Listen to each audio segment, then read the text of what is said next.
Hello everyone, and welcome to my Ranger Deck Tech. I'm Isaac from the Attack Action Podcast, and I recently top 8'd at a 30-person Road to Nationals event in Portland, Oregon. I've had a few inquiries into what deck I ran, and so I decided to make this video and share my list with everyone. So this is a kind of a classic Ranger build. It is not the generic heavy super aggro go wide list that I've seen some people run and some people have success with. In my personal experience and for my local meta, I guess, I found that going too aggressive like that has trouble when matching up against, several like Control Katsu, Dorinthia, Bravo, decks like that. So I go for more of this mid-range style list and try to make it flex as wide as possible between, going aggressive against Chain and then having to play a mid-range game against Dorinthia or mid-range Katsu. So this deck does not translate to Blitz. I've not had much success with Azalea in Blitz. I think she has a lot more legs in Constructed. Also, this list is by far not optimized yet. With the new change in the meta, going from kind of mid-range good damage exchanges to the introduction of the Boltons, aggressive Boltons and Chains, these kind of aggro power combo decks. I've had to make quite a few adjustments, and it's definitely not done yet. Also, this deck does not, pull off anything anybody's, nobody's heard of before. It's just kind of about piloting experience and being comfortable in most situations, I guess. One thing I would like to note is it is a high variance deck, right? So you definitely need to have, X amount of attacks, a certain number of arrows, certain number of buffs, certain number of resource cards. Because you don't have a weapon, it definitely behooves you to have enough arrows that you see one per turn. Or if not an arrow, then at least an enlightened strike or something to swing with. Because if you don't see anything at all, your turn is pretty dead. Cards with reload, like take aim, take cover. Cards like that do help with this, because if you don't draw an attack or an arrow, you can at least reload any card and try to pull something off the top of the deck, which hopefully you will do. That said, I pretty much never blind Azalea. There's a lot of cards you can hit that'll effectively end your turn. Defense reactions, razors, knock, eye, feign death, memorial ground. There's quite a lot of cards that you do not want to see. So I did not optimize for kind of rolling the dice either. So my deck's kind of built to, for example, play Ravenous Rabble for 4, go again, and then an arrow for 8. And, these turns will vary, but that's kind of the idea, right? Is you can flex kind of wide with 2 or maybe 3 attacks in a turn, and then end with an arrow. Or if you're playing against, for example, Dorinthia, where you have to block with more cards, you'll more likely be swinging with an arrow for 8 or for 5 or 4 maybe. Okay, that said, let's get into equipment. So first off, of course, I rock the Skullbone Cross Wrap paired with Death Dealer. So a lot of times the arrow that or the card that you see on top, you will not be dominating with Azalea, but you will be choosing whether you want to draw that card or sending it down and drawing a different card. And having this information can be pretty valuable as a way to sort your deck, move through it, send cards on that you don't want to see now, but maybe you want to see later. Maybe a free arrow or a scar for a scar if you run that or something. So despite this not leading to a lot of dominated arrows, it is still extremely effective and a great tool for this deck. I also run Tunic, of course.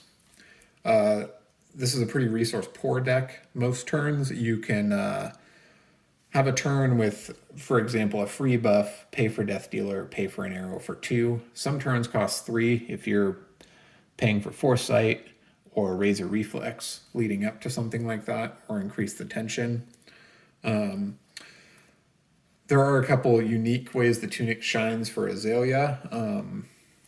Playing Feign Death off of a Tunic is a killer power play. You can really stop big swings. Third in the chain for a ninja, Kodachi, then you can stop a flying kick or whatever they end with just one card with a Feign Death and a Tunic token.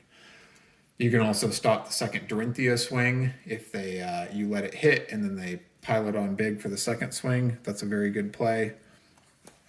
The other thing the Tunic does is if you have a Tunic counter up, you can use it to pay for Death Dealer.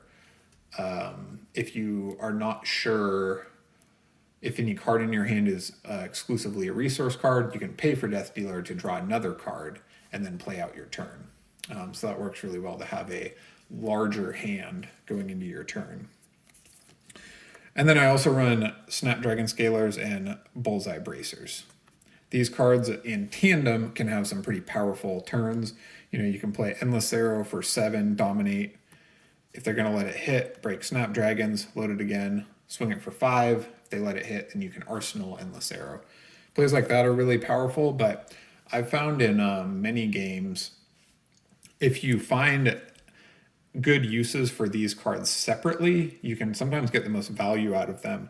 For example, if throughout a game I end up playing Captain's Call or razoring a Endless Arrow, for example, or I have multiple arrows and I can use Bullseye Bracers without having to use Snapdragons, then later on in the game I can confidently arsenal an arrow and then use Snapdragons on it to fire another arrow, which can be a powerful turn. Especially since having arrows are quite common, but you usually do not want to arsenal an arrow at the end of your turn.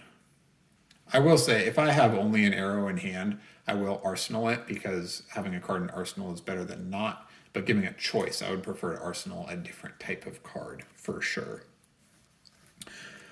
And then Death Dealer, I would say maybe one of the benefits of Redliner is if you use Skullbone to opt and then you see an arrow on top, you can just Redliner it in, right, for maybe more consistent dominate. But this draw power is extremely good, and I think it's the best choice for Classic Constructed, and I think that most people agree with me who play Ranger. I do not have enough blues to run. We have 2 built-in Null Rune, and I do not have enough blues to run a third anyway.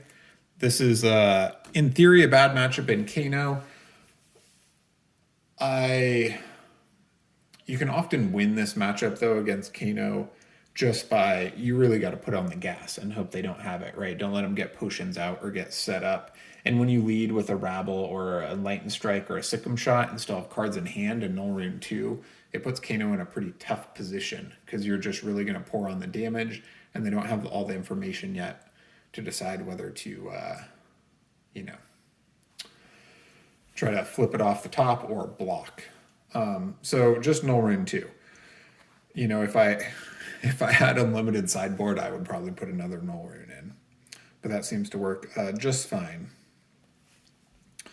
All right. In this deck that I ran, there are 20 red arrows, total of 25 arrows. There's also 2 blue Ridge Rider shots and 3 yellow Sleep Darts. There's 33 total attacks and 18 buffs right now. I'm running 13 red buffs, and then I have yellow Take Aims, yellow Captain's Calls, and yellow Razor Reflex. I usually run 14 red buffs, and that's about it. That seems like a good spot, but I recently put in Take Aims for Poison the Tips, and the Captain's Calls for more aggressive strategy. This is the sideboard down here. You have 9 defense reactions: increase attention, command and conquer, and remembrance. The sideboard is actually quite a bit bigger than that. I'll take it apart in a minute here. But this 60, or including 1 command and conquer, this 60 right here is what I run against chain, and then sideboard appropriately for other matchups. So I'll run you through the cards and point out some highlights, cards I really like. Starting at the top here, Knock obviously is very good. It's a blue, blocks for 3, just great all around. It and Memorial Ground are cards that it does take a whole extra card to do something, right? You still have to like pay for the arrow and buff the arrow and, like do whatever else. So sometimes, it seems like an auto win in the late game, but it's a kind of card hungry card. So if you're not positioned with a little bit of wiggle room, it does not always just win you the game there. But it's also invaluable. Just the fetch in matchups where your hit effects really matter, it's super invaluable. I run an eye. I take it out in certain matchups against Dorinthia, for example, because it doesn't block. And then you pitch it and it goes in again and doesn't block again. And I have 2 Ridge Rider shots. This card's pretty bad, but it just ups my arrow count. I've had turns where I've drawn up and that's the only arrow in your hand. So at least you can load it, opt, and like try to hit an arrow or, at least do something. Also blocks for 3, right? So the block for 3 consideration is kind of like an older strategy, maybe for when Dorinthia was stronger, but having cards that block for 3, like I used to run 3 yellow whispers or blue whispers just because they block, keeps your block for 2 count down and keeps, a Dorinthia matchup from being an auto loss.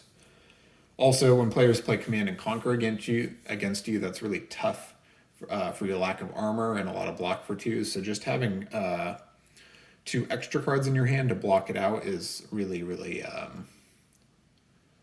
really good. Otherwise, you're going to have to like sacrifice your tunic or something also. Here we have 2 yellow captain's calls.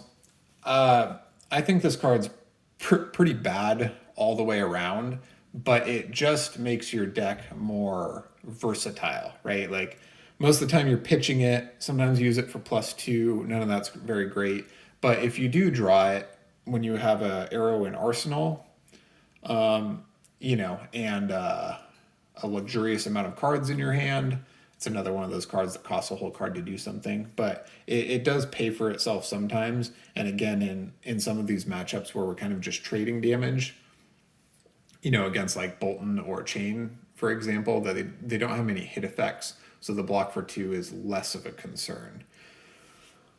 One rule of thumb I have is cards that I don't want to see 2 of in my hand in a game, I usually don't run 3 of them. I just run 2. Obviously, there's exceptions to that, like red plunder run, take aim, or, override that rule because they're so good. But I think 2 yellow captain's calls, Memorial Ground, Feign Death, take aim, all fall into that category. That's why I run 2 of each. Memorial Ground's excellent. Doesn't block, but it does pitch. And again, these matchups where your hit effects really matter, it definitely pays for itself. Like for control matchups, for example, you can, you're going to knock or maybe see on top or something, remorseless buffed 3 times, and then you're going to Memorial Grounds it twice, and then you're going to remembrance it back into your deck when your deck's pretty low and have a high chance of hitting it. So this coupled with remorseless or red in the ledger really put in a lot of work. There's also times late in the game when maybe you can't afford a 1-cost arrow, but you can still fetch like Sleep Dart or something like that really matters. Yellow Sleep Dart's just for the arrow count, and I find it's more effective than Hamstring Shot against more players.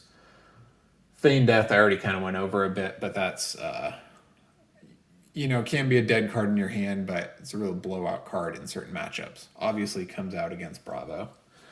I recently took out Poison the Tips for Take Aim. Poison the Tips it's really good against Bravo or Chain, for example, but it's kind of, or Bolton, but it's just not that great on its own. Like the dream is to buff an arrow, dominate it, poison the tips it, but sometimes you'll have it in your hand and swing it for 4 or 5 with poison the tips attached, and you would really, really rather that be, you know, just more damage. So, I swapped this in. You may like the other one better. I was trying to run 2 red razors. I'd probably take this yellow razor out, just trying to get my cost curve up.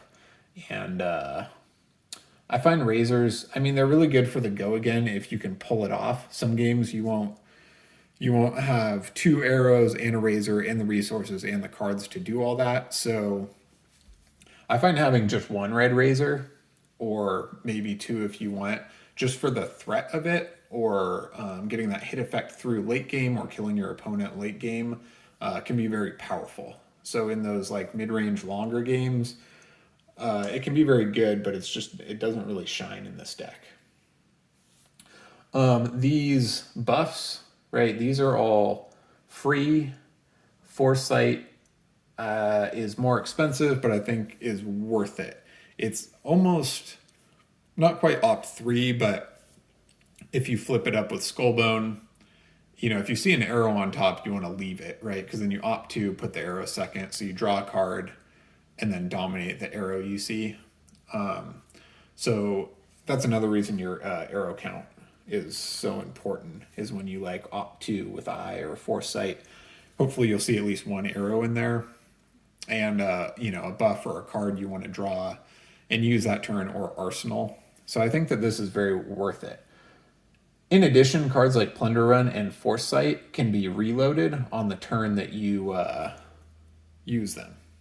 So I don't remember if I went over that already, but that's something really powerful that Azalea can do, is you don't have to take a whole turn off to Arsenal Plunder Run and then use it. You can play Take Aim, reload Plunder Run, and then load and fire your arrow. So these cards really shine in that category. Enlightened Strike, Rabble, and Fervent Forerunner are all kind of go-wide cards. Fervent Forerunner you could swap out with a red Nimble Strike, a red Scar, probably not more than 1 of those, but I do like the pressure it puts on, right? They don't want to let you opt to if it hits, but they have no idea what's coming next, like what hit effect for 8, so it puts them in a tough spot to block or not. And just the importance of going wide against Prism, Bravo, etc. is can't be overstated. This is my suite of arrows. Remorseless, Red in the Ledger for obvious reasons. Again, Remorseless puts in tons of work, along with Knock and Memorial Ground for your fatigue matchups. Those matchups you're going to get decked, so you really need to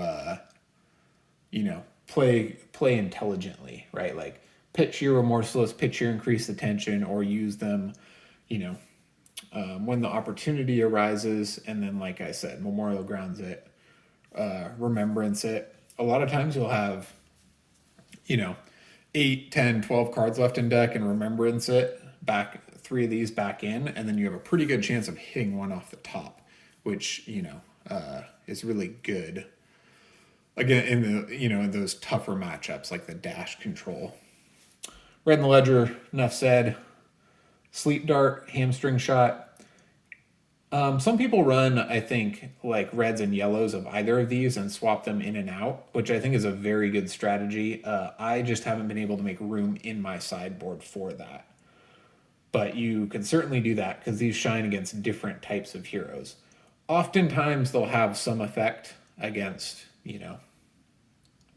against a hero, but sometimes like Sleep Dart doesn't do anything against dash, right? Endless Arrow, I already talked about that quite a bit. It's power plays are really good. Late game, if you're on your heels and you just fire that and they let it hit, then you get that back to your hand and have a card to arsenal again, which, is definitely good because if you have to block out again, then you can just flip that up, fire it off.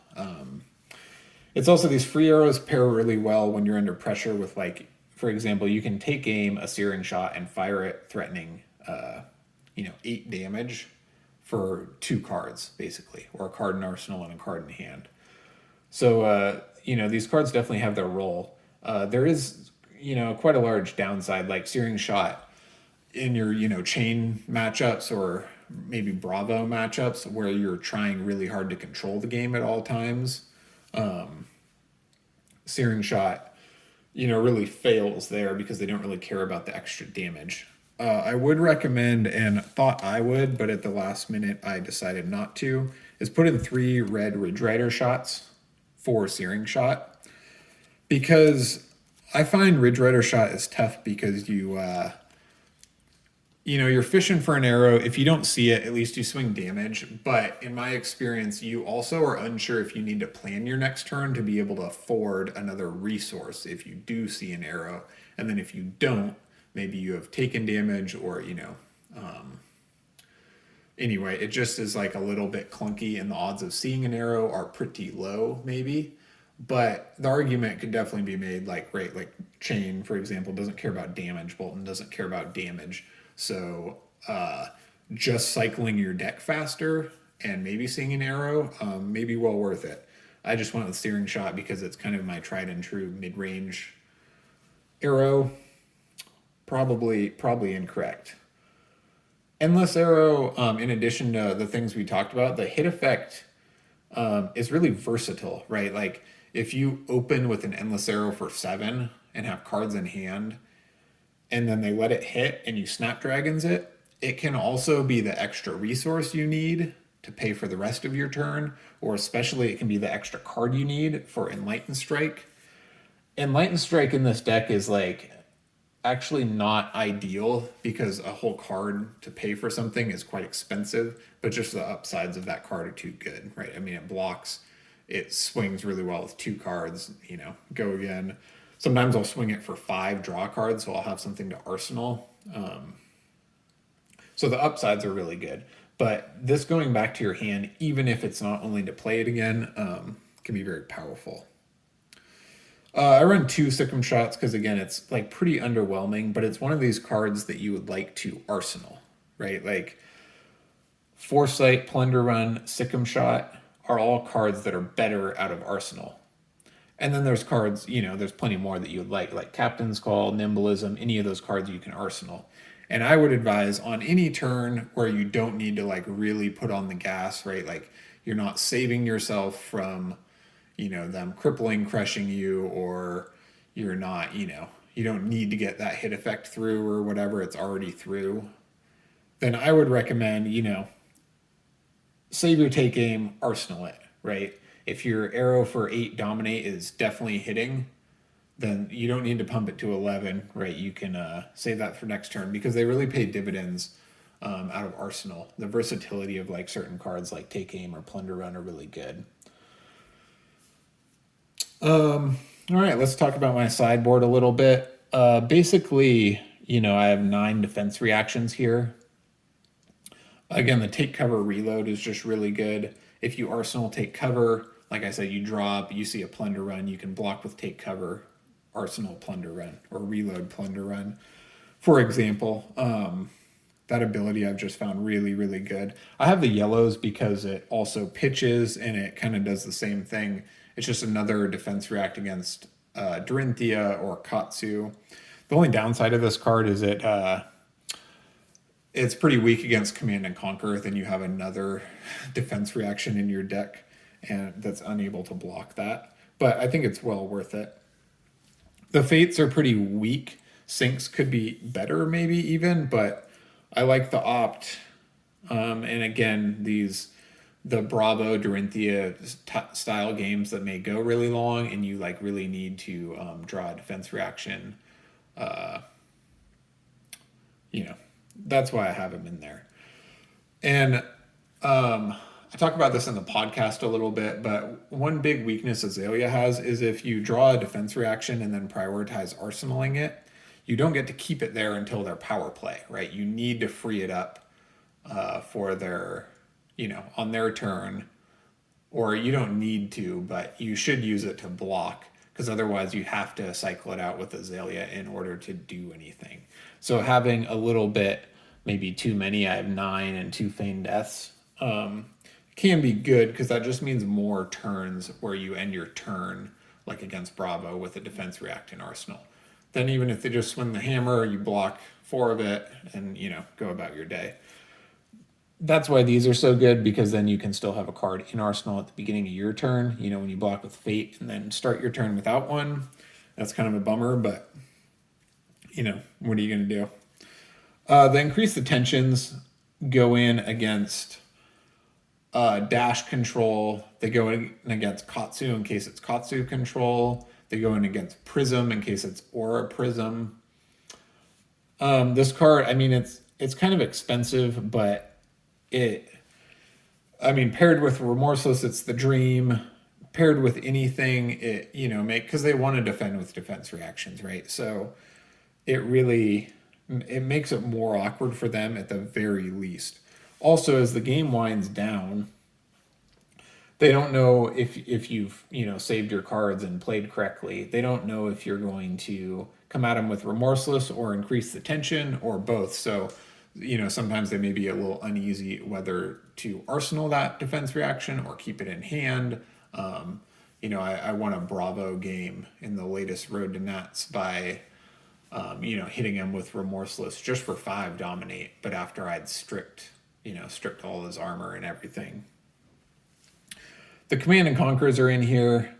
I hate that this card is so good because it doesn't synergize with the deck at all, but it does. It's good against Prism, and it's good in a lot of tempo matches, right? Like it's good against Katsu, it's good against Dorinthia, it's good against Bravo. For 2 cards, you apply an enormous amount of pressure. There's also a number, like Plunder Run and Foresight also buff Command and Conquer in a pinch, which can be very good. And it blocks for 3, obviously. Kind of a clunky card in Azalea, but it's just too good. Remembrance, I don't really love. It doesn't block, and if you draw it early, a lot of times you have to pitch it and then see it again, and it doesn't block again. But it's just those deep control matches that are so hard for you because you don't block well, and you fatigue easily. So having this in there to get your Remorselesses back or whatever you need back, it's worth the slot, I think. So that's the whole deck. Again, there's quite a few cards, there's quite a few weak cards. Captain's Call, Yellow Take Aim, Yellow Razor, even Yellow Take Cover. You could make a Blue Ridge Rider Shot. You could definitely swap those out for Yellow Whispers, Blue Whispers, Poison the Tips, whatever you find more effective. One thing I will point out, though, is just your ratio of block for 3s, your ratio of buffs, and your ratio of cards with reload, like having these or Poison the Tips, can turn out to be a better idea than you think, or it's hard to weigh the value of having enough reload in your deck. And I know that's tough because they all block for 2. So that said, I already went over a few of these cards that I would also consider putting in, but I'll go over a few more that I have come in and out of my deck quite often. Like I said, Ridge Rider Shot here, Poison the Tips is good. I used to run 1 red Headshot because if you pitch it and find it late, or you can Memorial Grounds it or whatever, this extra 1 damage has definitely won me. I've won games because I can find Headshot and swing for 9 instead of 8 or 6 instead of 5, dominate. So having one of these in your deck, if you can find room, is really good. I've just moved away from the non-hit effects, non-control style arrows. because of, certain of these modern matchups. Like I said, Whispers, this card's really good when you have an excess number of cards. Right, like if you draw 2 blues, this actually does something very functional. And it blocks for 3, and it doesn't turn on Bolton. So a lot of positives there, but again, it's kind of like you never play it unless it's an extra card, and it doesn't necessarily shine at the end of the game either unless you have a little bit of wiggle room to play it out. Even though sometimes they're clunky, I might argue for a third Feign Death. Again, a Nimble Strike and Scar could make their way in here. Both these cards are very good. Both are red, both block for 2. But I've had a lot of success running either of these. If you pitch, Azalea, both with Skullbone and being able to cycle cards down, like if you see Scar early and you don't want it, just cycle it down. Or pitch it first turn to pay for Death Dealer or something like that. And just having this late can be really good. Same with Nimble Strike. A hair expensive for this deck, but 1 for 5 go again can be quite good.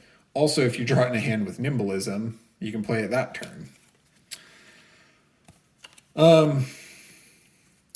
This card is very bad, in my personal opinion. Maybe I'm wrong, but I have recently considered it because of just for the armor against Prism and their 5 Dominate Herald, where they run away with the game. They play a Herald, then they play a Herald of Erudition, I think, and then they draw 2, then they play a Tome, and then they play 2 more Heralds or whatever. So not having to break your Cross Wrap and Tunic to block that 5 Dominate might be worth this card. A lot more testing needed, though. I'm unsure. Lastly, Traps. Traps are very bad, but I do find myself occasionally running them sometimes. I would not recommend running maybe more than 2 in your whole deck. Pitfall Trap's pretty good because you can pitch it and then see it late game, and it can be a good strategy to close out a game against Pistol's Dash or Dorinthia maybe, or decks that are going to swing and not have one floating at the end, and then you just get 2 free damage. So this card definitely has a spot. There's also a tricky thing you can do if you have a Take Cover arsenaled and you then draw a trap. You can play Take Cover and then reload the trap and then play that out, which is very good. You feel like an awesome ranger, but, there's also the turns where you draw 2 traps in your hand and then your opponent runs over you and you lose the game, probably because of that turn.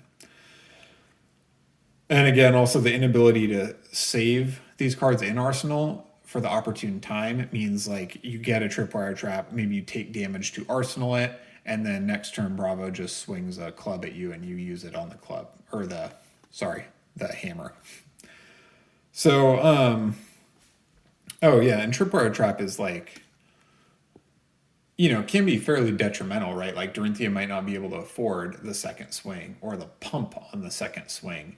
There are turns where Bravo would not be able to crush you, but, you have to draw this on the turn where that matters.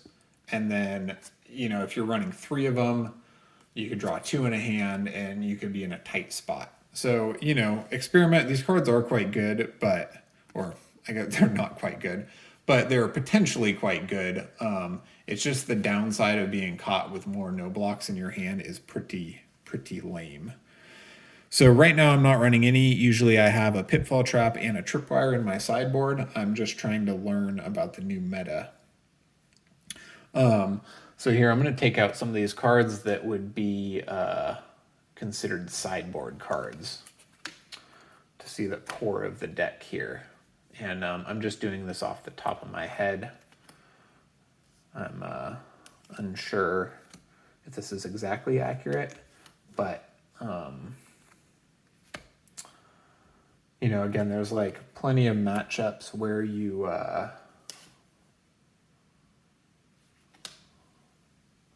take out a lot of cards that don't block, right? So then if we put in 9 defense reactions and 3 command and conquers against Dorinthia, then we're looking at 1, 2, 3, 4, 5, 6, 7, 8, 9, 10, 11, 12, 13, 14, 15, 16.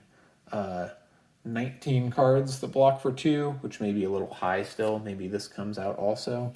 18 cards that block for 2, and then a bunch of other stuff goes in. Which you would like it to be less than that. But, I mean, this is essentially the sideboard because the matchups vary so much and your role in them varies so much. And this is maybe the core deck. I'm not going to talk about every matchup. Also, go listen to the latest episode on our podcast if you would, like to hear about the road to Nats. But I did build the aggressive version of this deck to beat Chain, and it's quite easy to beat medium skilled to, less skilled Chain players against really good Chain players that know what they're doing and know what you're doing. This matchup is really hard still. You maybe win 1 in 3 or something. Definitely have not been able to beat, break the Chain meta with this. It's just too tough. Bravo, I used to hate that matchup and kind of still do, but Bravo is a little bit weaker at the moment because they've had to flex more aggressive to deal with, Chain and, Bolton and this aggressive meta. So it leaves a little bit more room for you to play against Bravo and beat them. Dorinthia, both Dorinthia and Katsu, it's kind of just a don't get greedy game, right? Like you have plenty of time. You need to not let them land their powerful hit effects, right? So a good turn is block for 6, swing an arrow with a hit effect for 8, rinse, repeat. But sometimes Dorinthia or Katsu are going to kind of blow you out and, block with what you have, learn those matchups, and then swing for 4, and then Arsenal. The way to control those games is to not be on your heels, right? You have to make them play your game. Like you want each turn, each player to play with 2 cards. If they're playing with 5, it's really hard to recover. But that's the idea. Unfortunately, with Katsu, you don't know if it's going to be control Katsu. So you have to side in pretty much everything, and that makes your deck clunkier. But just their value with Kodachis and millions of defense reactions make it so you need all these cards to stand a chance in that matchup. Unfortunately, it would be a lot leaner deck fighting aggro Katsu, but you don't know what's going to happen. Same with Prism, right? Like the Aura Prism deck can kind of fatigue you. So I'm going to get a drink of water here. Okay, that's better. The Aura Prism deck can kind of fatigue you, and you kind of just have to go all out against them to keep a lid on it. So you kind of slide in almost everything so that when you're trying to blow them out and keep their auras down and then they Arclight Sentinel you have enough cards to continue. I also put the defense reactions in case it's Herald Prism. So once again, ends up with a fairly clunky deck, but haven't figured anything else out. With Dash, I I don't put the defense reactions in, but I put everything else in. I put the Remembrance, and I try to race them, right? Because once they get their pistols up, it's only a matter of time until you're dead. So I try to race them, and then as I'm getting decked out, I still have Remembrance, Memorial Ground, try to push through those dominated big Remorselesses, against their unmovable in Arsenal. I would be happy to talk to anybody about specific matchups. I can share my individual matchup sideboarding plan, and I will post my deck list on FabDB with this video, so you can check that out. You can ask me for my individual sideboarding notes. Listen to our episode, the Attack Action Podcast, and hit me up. I'm on Twitter, or we have an email or Discord or whatever. I would talk about this further, but I think that's quite enough talking for now. And good luck out there. Again, this deck is all the matchups are tough, to be honest. This deck is like certainly underpowered. I'm not somebody who's going to tell you like, oh, she's actually really good, but just through tight play and knowledge of your game plan, you know, you can pull it out. I went 4-1 at the Road to Nats and was in third place out of 30 going into top 8. And I then played a chain player who was really good and kind of steamrolled me. You know, I just basically have to draw hotter than chain, and it did not happen that game. Unfortunately, I would have much rather seen one of the other, you know, a Bravo player I'd played earlier, or a Dorinthia or Prism in the top 8, but that's just how it goes. So anyway, I hope you find this useful. Again, there's lots of cards that could be changed for your personal play style. I am just sharing my list, and maybe you learned something. All right, thanks. Good luck out there.